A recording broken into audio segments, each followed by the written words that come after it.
যে তোমরা তাদের প্রতি শাস্তি জারি করার ক্ষেত্রে তোমাদের মনে যেন কোনো দয়া সৃষ্টি না করে, না হয় যেখানে আল্লাহ বলেছেন তার থেকে বেশি জ্ঞানী দেখি, তার থেকে বেশি আপনি দয়াবান।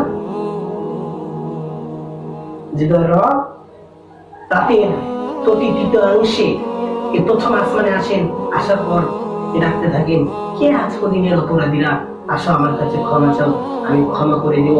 কে আছো দিনের অপরাধীরা, আসো আমার কাছে ক্ষমা চাও, আমি ক্ষমা করে দিব। কে আছো আমার কাছে সুস্থ হতে চাও, চাও আমি দিয়ে দিব। কে আছো আমার কাছে ধন সম্পদ চাও, চাও আমি দিয়ে দিব। কে আছো আমার কাছে সন্তান চাও, চাও আমি দিয়ে দিব। এত দয়া রব, যে দয়া রব তার বান্দার ভিতরে যদি যারা পরিমাণ সরিষার দানা পরিমাণও যদি ইমান থাকে, তাহলে তাকে তিনি জান্নাত দিয়ে দিবেন।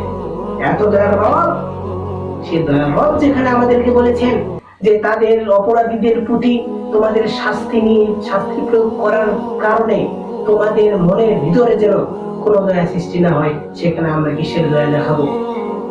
সম্মানিত দর্শক মন্ডলী, আমি আমার ছোট্ট জ্ঞানে বলতে চাই যে আমাদের দেশে বা পুরো পৃথিবীতে শান্তি আনার ক্ষেত্রে একমাত্র ইসলামই যথেষ্ট, ইসলামী বিধানই যথেষ্ট।